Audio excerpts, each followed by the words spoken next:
గురుగారు చాలా మంది దేవుడికి మొక్కులు మొక్కుకుంటూ ఉంటారు. కొంతమంది జుట్టు ఇస్తామని, లేదంటే ఏవైనా కొంత మనీ ఇస్తామని, బంగారం ఇంత బంగారం పెడతామని ఇలా. అయితే ఆ కోరిన కోరికలు వీళ్ళు మొక్కిన మొక్కులు తీర్చుకోకపోతే ఏమైనా జరుగుతుందా గురువుగారు? కోరిన కోరిక తీరిన తర్వాత మొక్కులు తీర్చుకోవాలి కదా. హ్మ్. మీరేదో కోరారో ఆ కోరిక తీర్చుకున్నారు కదా, ఆ కోరిక మీకు సఫలమైన తర్వాత మొక్కులు తీర్చుకోవాల్సిందే కదా. మరి మొక్కులు తీర్చుకోకపోతే ఎట్లా? మీరు అంటే ఒక ప్రామిస్ చేశారు, ఆ ప్రామిస్ నిలబెట్టుకోవాలి కదా. ఆ నిలబెట్టుకోకపోతే దాని యొక్క పరిణామాలు ఎక్కువ అంటే ఇంకా ఘోరంగా ఉంటాయి. అంటే ఏ విధంగా చూడొచ్చు గురువుగారు? ఒకటి గుర్తుపెట్టుకోండి, అంటే దేవుడు లంచం ఇస్తేనే మంచం వేస్తాడా, లంచం ఇస్తేనే కోరికలు తీరుస్తాడటువంటి నాస్తికులం అనేటువంటి ఒక కొంతమంది ఉంటారు, నాస్తికులం అనేవాళ్ళు. సో అటువంటి సూడో నాస్తికులం వాళ్ళకి ఈ ప్రశ్న విడ్డూరం కనపడతాయి. అంటే మీ దేవుడు డబ్బులు ఇస్తేనే పని చేస్తాడా అంటే, డబ్బులు ఇస్తే పని చేయడు, నువ్వు భక్తితో నమస్కరించినా చేస్తాడు. అంటే ఏంటంటే నమస్కారం పెడతా అంటే అది నమస్కారం కూడా ఒక లంచమే కదా అనేటువంటి ఇంకొక సూడో ఉంటాడు, సూడో నాస్తికుడు. అటువంటి వాడికి ఏంటంటే, ఇప్పుడు ఒక నెలలో ఉండేటువంటి చంటిబిడ్డ, నెల పిల్ల చంటిబిడ్డ తల్లి పడుకున్నప్పుడు చంటిబిడ్డ గట్టిగా ఏడుస్తుంది. ఆ ఏడుపు పక్కింటోళ్ళకి వినబడుతుంది, అంత గట్టిగా ఏడుస్తుంది. అంటే ఏమిటి? తనకు ఆకలేసిన విషయాన్ని తల్లికి చెప్పడం. తల్లి ఆదమరిచి నిద్రపోతుంది. 12 రోజుల బాలింత తప్పకుండా ఆదమరిచి నిద్రపోతుంది, ఎందుకంటే శరీరం సత్తు ఉండదు. ఆ సత్తువలైనటువంటి తల్లికి తన యొక్క వినాలంటే ఏంటి, తట్టి లేపుతుంది. ఫస్ట్ కాళ్ళతో కొడుతుంది, శిశువు కాళ్ళతో కొడుతుంది. ఆ తల్లికి ఆ స్పృహ ఉండదు, ఎందుకంటే చంటిబిడ్డ ఎప్పుడు కడుపులో ఉంది కదా, తనతో ఏమన్నా అలవాటు అయిపోయింది కాబట్టి తల్లిని పట్టించుకోదు. ఏడుస్తున్నప్పుడు అప్పుడు వెంటనే దవక్కలు లేచేసి పాలు పడుతుంది. అంటే ఏమిటి? నెల పాపనే నీకు అంత గట్టిగా ఏడ్చి తల్లిని పడినప్పుడు భగవంతుడిని నువ్వేమడగాలి? కనీసం ఒక నమస్కారమైన చేసుకుంటే కదా నీకు ఇచ్చేదైనా. అటువంటి నమస్కారాన్ని చేసుకుంటే తప్పకుండా ఆయన ఏదైనా ఇస్తాడు. మరి ఏమంటాడు? ఇంకోటి ఏంటి? లోక కళ్యాణార్థం ధర్మ కార్యాచరణ కోసం నాకు ఈ పని చేసి పెడతండ్రి అని చెప్పేటువంటి ప్రయత్నం కూడా చేయాలిగా. నీ వరాన్ని కోరుకుంటూ భగవంతుడిని కూడా చుట్టుముట్టిన వాళ్ళ గురించి కోరుకుంటే ఆయన తప్పకుండా చేస్తాడు. సో అలాంటిది నువ్వే అడిగావు, ఆయన అడగలేదు. నువ్వే అన్నావు, నేను ఇది ఇచ్చేస్తా, నేను అది ఇచ్చేస్తా, నేను జుట్టు ఇచ్చేస్తా, నేను నిలువుదోపుడు ఇచ్చేస్తా, నాకు కూడా బంగారం నీకు ఇచ్చేస్తా, నా కొడుకుని కాపాడు, నా ముగ్గురిని కాపాడు, నువ్వే మొక్కున్నావు, నా పిల్లాన్ని కాపాడు మొక్కున్నావు. నేను మొక్కిన తర్వాత ఆయన తప్పకుండా ఆయన అనుగ్రహంతో నీ భార్య లేదు పిల్లలు లేదా నువ్వు మీ అనుకున్న పని అయిపోయింది. మరి నీ చేస్తున్న పని ఏమిటి? నువ్వేదైతే ఆయనకి ప్రామిస్ చేసావో అది తీర్చుకోవాలి. లేనప్పుడు ఏం చేస్తాడు? నువ్వు ప్రామిస్ తప్పావు కూడా ఆయన కూడా ప్రామిస్ తప్పుతాడు. అలా అని చెప్పేసి ఆయన ఇచ్చినవన్నీ లాక్కోడు, ఆయన ఇచ్చినవన్నీ గుంజుకోవడం లాక్కోవడం అనేది ఉండదు. కానీ ఏదో ఒక దాని మీద చేయి పెడతాడు, ఏదో ఒక దాని మీద ఇంపార్టెంట్ చేయి పెడతాడు, అంతే. చిన్న బొడవలు పెడతాడు అంతే. అది నీకు పని అవ్వదు, పోదు. ఏమవుతుంది? నీ భార్యకి నీ పిల్లలకి అందరు బాగున్నారు, మొత్తం అయిపోయింది, చదువు అయిపోయింది, అంత అయిపోయింది, బాగా చదువుకుని ఐఐటీలో ఫస్ట్ ర్యాంక్ వచ్చిన ఉద్యోగం ఇవ్వని వాడు ఎక్కడ పోయినా నీకు ఆ టాలెంట్ అని చెప్పేస్తాడు. లేదా మొత్తం అమ్మాయి అందంగా ఉంది, మీలాగా మంచి అందంగా ఉంది, డబ్బులు కూడా బాగా ఉన్నాయి అమ్మాయికి, ఆ అందం అయిపోయిన తర్వాత మొగుడు సరిగ్గా అంటే పిల్లాడు సరిగ్గా దొరకడు. అరే ఏంటి మా ఇంత అందమైన అమ్మాయికి ఇంత డబ్బు ఉంది, మాకు ఇంత గ్రాండ్గా పెళ్లి చేస్తామని మాకు ఎందుకు దొరకలేదంటే, ఇది నువ్వు ఇవ్వాలనుకున్నటువంటి మొక్కును తీర్చుకోకపోవడం వల్ల భగవంతుడు ఎక్కడో నేను టెస్ట్ పెడతాడు. రే నువ్వు చేసుకున్నా అప్పుడు అంటాడు, నువ్వు వెళ్ళి మొక్కు తీర్చుకుంటే నీకు అది అవుతుంది.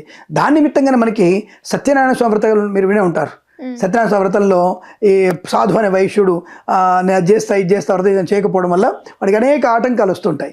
అయినా సరే వాడు మారడు. 3-4 సార్లు దేవుడు చెప్తుంటాడు, రే నువ్వు జాగ్రత్త అని చెప్తాడు, వినాడు. అందుకే వాడిని పనిష్మెంట్ ఇచ్చి లాస్ట్ వరకు కూడా మళ్ళీ తిరిగి వచ్చినప్పుడు కూడా కూతురు తల్లి అది సత్యనారాయణ వ్రతం చేస్తుంటే ఈ మొగుడు కోసం తల్లి వెళ్ళిపోతుంది, కూతురు బాగానే చేస్తుంది, కానీ అక్షతలు మాత్రం వేసుకోదు. అంటే దేవుడి మీద భక్తి ఉండదు, విశ్వాసం ఉండదు. దానివల్ల కూడా ఆయన లాస్ట్ కూడా ఏదో ప్రాబ్లం క్రియేట్ చేస్తాడు.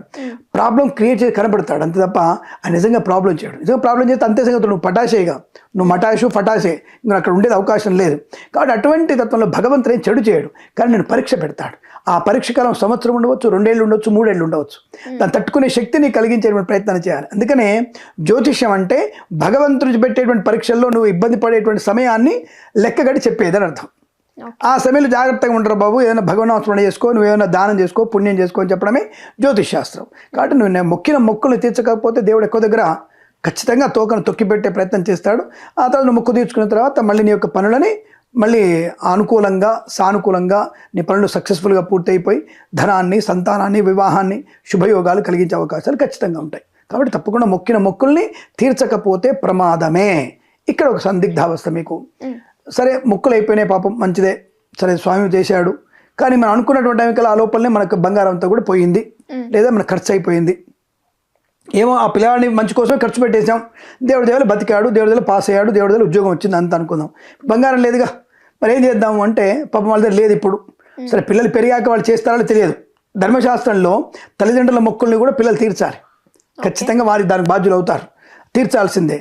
సరే వీళ్ళ డబ్బు ప్రస్తుతానికి లేదు, ఏం చెయ్యాలి అన్నప్పుడు నువ్వు ఏ దేవుడిని అయితే మొక్కావో ఆ దేవుడి క్షేత్రానికి వెళ్ళి ఆ పుష్కరంలో నీళ్ళు కానీ గంగలో నీళ్ళు కానీ తీసుకొని ఆయన నేను ఇలా మొక్కాను, నేను నా దగ్గర ప్రస్తుతానికి ఏం లేదు, సరే భవిష్యత్తులో నువ్వు అందిస్తే తప్పకుండా ఇస్తాను, ప్రస్తుతం అయితే అంతా ఖర్చు అయిపోయింది, ఇగో ఈ నీటినే నువ్వు అన్నట్టు నేర్చినట్టు మొక్కులుగా భావించి నీకు అర్పణ చేస్తాను, దోషులను తీసుకొని 3 సార్లు ఆయనకు వదిలిపెట్టండి గంగలో.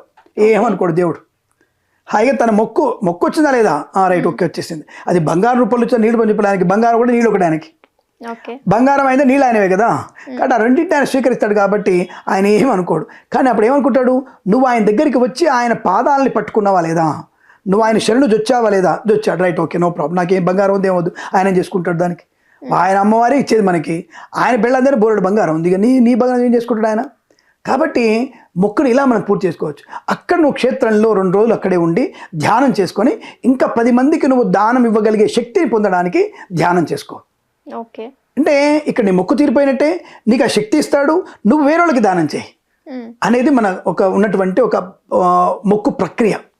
మొక్కడం వల్ల నువ్వు మొత్తం మొక్కులు ఇచ్చేస్తా అంటే నువ్వు హుండీలో వేసే నో ప్రాబ్లం, అది కూడా పరోక్షంగా అందరికీ అది వినియోగించబడుతుంది, దానికి ఎటువంటి ఇబ్బంది లేదు. కానీ నువ్వు చేయకపోవడం వల్ల, ఇలా చేయడం వల్ల కూడా నీకు మంచి అవకాశం వస్తుంది, చేయగలిగేటువంటి స్థైర్యము ధైర్యం కూడా ఉంటుంది. కాబట్టి మొక్కిన మొక్కుల్ని తప్పకుండా తీర్చుకోవాల్సిందే. ఇలా ధ్యానంలో కానీ దానంలో కానీ గంగలోకి వెళ్ళి నీళ్ళు వదిలిపెట్టావు, ఏ క్షేత్రానికి మొక్కు ఆ క్షేత్రానికి వెళ్ళాలి. మళ్ళీ తిరుమల వెళ్ళావు, తిరుమల గంగ లేదు కదా, అంటే తిరుమల పుష్కరణ ఉందిగా, కాస్త నీళ్ళు తీసుకోండి, పుష్కరంలో వదిలేసేయండి. అది కూడా లేదు, మీరు దాహం కోసం నీళ్ళు తీసుకెళ్తారు, వాటర్ బాటిల్ చేతులు నీళ్ళు పోసుకొని దేవుడి ముందు నిలబడి ఆ యొక్క అఖండ దీపం ఉంటుంది ఒకటి, నిలబడి స్వామి వెంకన్న స్వామి నీకు నేను ఇస్తా మొక్కుతున్నా, ఆ మొక్కులన్నీ కూడా తీర్చలేకపోతున్నావు, ఇప్పుడు నా దగ్గర డబ్బులు లేవు, ఇప్పుడు నిజంగా డబ్బులు ఉందనుకో నువ్వు ఇంటికి వెళ్ళిపోయి అంతా పోతాయి. మొత్తం డబ్బులు నీ దగ్గర ఉండి ఏ దేవుడికి మొక్కావో ఆ డబ్బులు నీ దగ్గర ఉంచుకొని, బంగారం ఉంచుకొని నువ్వు స్వామికి శివార్పణ చేయకపోయేసరికి నువ్వు ఆ క్షేత్రానికి వచ్చి నీళ్ళు వదిలిపెట్టమన్నాడు కిరణ్ శర్మ చెప్పి నీళ్ళు వదిలిపెడతావు కదా, ఆ నీళ్ళు వదిలిపెట్టిన మరుక్షణమే నిండు దొంగోడు పడతాడో, దొరోడు పడతాడో, నీ ఇంటోడు పడతాడో, ఎవడొకడు నీ వస్తువుతో సహా దానికి ₹1 ఎక్స్ట్రా దోచుకుపోతారు. ఇది ఖచ్చితంగా జరుగుతుంది, అది నీ కర్మ నిన్ను వెంటాడుతుందిగా. కాబట్టి ఉండి లేకుండా చేయకండి, లేనుకున్నప్పుడు అక్కడ నీళ్ళు వదిలిపెట్టేసి నమస్కారం చేసుకోండి. భవిష్యత్తులో కలిగితే మళ్ళీ చేయొద్దు, కానీ లేదా 10 మంది దానం చేసే ప్రక్రియ చేయడం కూడా మీకు చాలా మంచిదే, కలిసి వస్తుంది. అదన్నమాట. ఓకే గురుగారు, ధన్యవాదాలు. శుభం, ఆనంద సిద్ధిరస్తు. ప్రేమతో మీ కిరణ్ శర్మ.